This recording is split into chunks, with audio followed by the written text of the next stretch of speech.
All right, in this little math lesson, we're going to be going over the next decimal operation, which would be multiplying.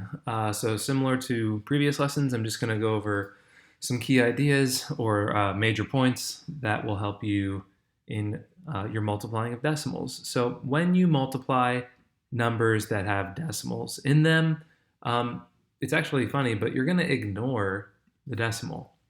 So to start, pretend that you have whole numbers. Don't worry about the decimals. And at the end of the problem is where you'll consider the decimal place. But to begin with, just ignore the decimals, rewrite the problem as if there were no decimals, and multiply like you normally would. So if you had 5.13 as one of your numbers, you could just rewrite that as 513. And then you'll come back at the end. Once you've finished multiplying your numbers and you get your final answer, now we're going to think about the decimals. So what you're going to do is go back to the original numbers that you multiplied. And you're going to count how many decimal places were in each of the numbers you multiplied. So for example, I had just brought up the number 513. And I had said it was originally 5.13. So this number has two decimal place values. If I had 6.3, that has one decimal point. If I had let's say 0.2346, this has 1, 2, 3, 4. So you're going to count the amount of decimal places that were in both of the numbers you multiplied. And once you have that total, so let's say we were multiplying these two numbers together. In total, there's 1, 2, 3, 4, 5, 6. Once you've counted that total, that's how many decimal places should be in your final answer. So let's say you multiplied those numbers and got, I'm just going to make this up, 6134089. Well, we said that in total there was 1, 2, 3, 4, 5, 6 decimal places. So I'm going to make sure that this has 6 decimal places. So you're going to start at the right and you're going to count 6 places over. 1, 2, 3, 4, 5, 6. So the decimal would go here, and that would mean your answer is 6.134089. And I think it's easy if you see this in practice. So let's do some example problems. The first one we have is 6 times 3.91, 3 and 91 hundredths. And step one is ignore the decimals, rewrite the problem as if there were none. So I'm going to make this 391 times 6. And I'm going to multiply like I normally would.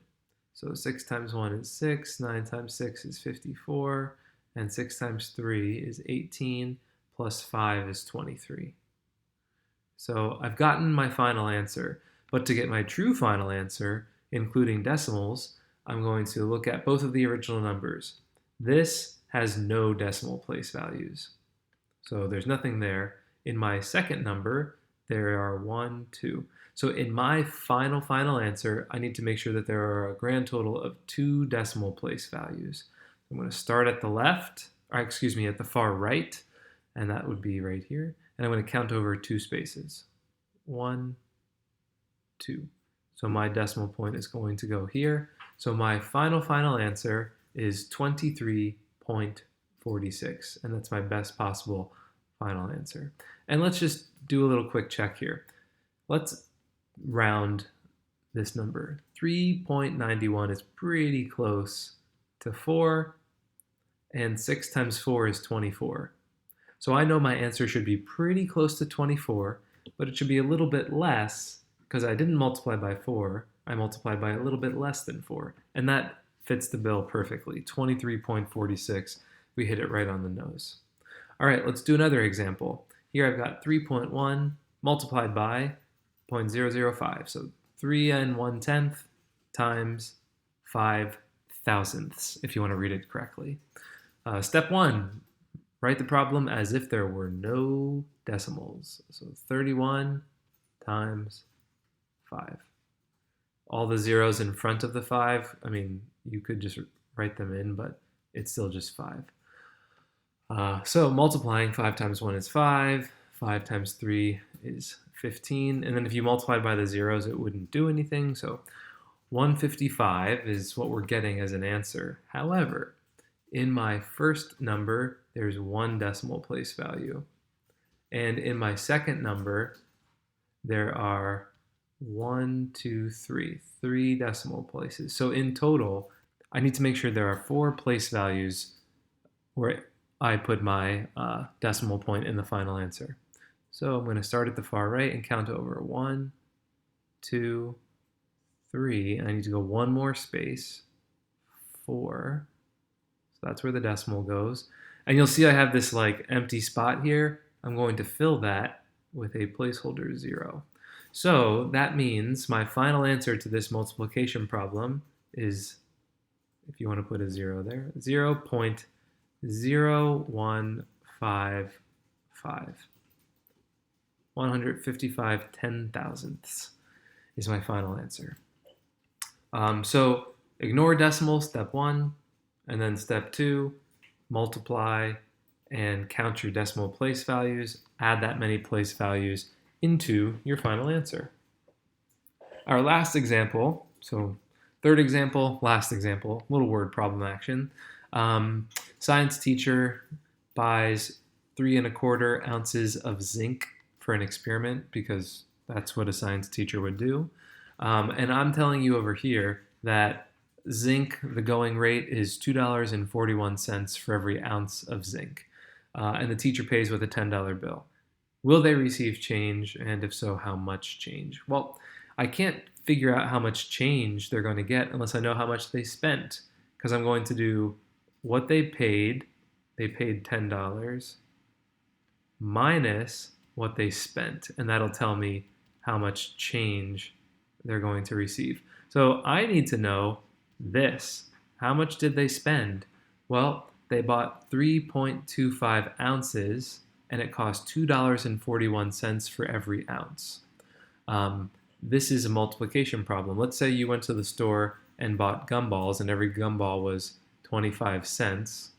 Well, if you bought 6 gumballs, it would be 6 times 25 cents.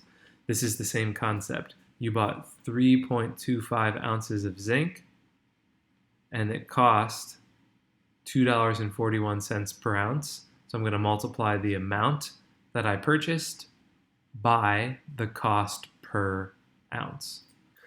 Now, I had said when you multiply decimals, you ignore the decimal point. So I'm going to erase the decimal point in each of those numbers, and we're going to multiply as if we had whole numbers, and we'll come back to the decimals at the end. So I'm going to speed this up a little bit because I'm pretty confident that you can multiply. So if you want to pause and multiply on your own and make sure that you'd get the same answer as me, that's fine. But I'm just going to jump right to the final answer. So if you multiply this correctly, you'll get 7, 8, 3, 2, 5. But that's not what the science teacher spent. They didn't spend $78,000 on zinc. We need to add in our decimals. So in the first number that I multiplied, there's 2 decimal place values. And in the second number that I multiplied, there's also 2 decimal place values. So in total, I should have 4. So 1, 2, 3, 4. So it should go right here. So if I rewrite this answer, it's 7.8325. Woo, okay, so what did I even just find? We were finding out how much money the science teacher spent. Well, here you have to use a little common sense. When you purchase something at a store or anywhere, how does money work, at least in the United States? We have our dollars to the left of the decimal point and our cents to the right of the decimal point. And we only have 2 decimal place values for cents, so that would be the 8 and the 3. So the other 2 numbers, we're just going to drop off. If this wasn't 25, let's say it was 85, then that 8 would make the 3 round up, and it would be 84 cents. But since it's a 2, and we're rounding to the nearest cent, which would be where the 3 is, I look to the number to the right, and it's below 5, which means I just keep the number as is. So the science teacher spent $7.83 on zinc. And now we can finish this off. Will they get change? Yes, they will. How much change will they get? Well, $10 minus $7.83. Remember, when you add or subtract, you line up your place values. And if you were to do this subtraction correctly, you would end up getting $2.17. So the change received in this transaction, $2.17. All right, that is multiplying decimals in a nutshell. If you have questions, feel free to reach out. Otherwise, good luck doing your work, and see ya next time.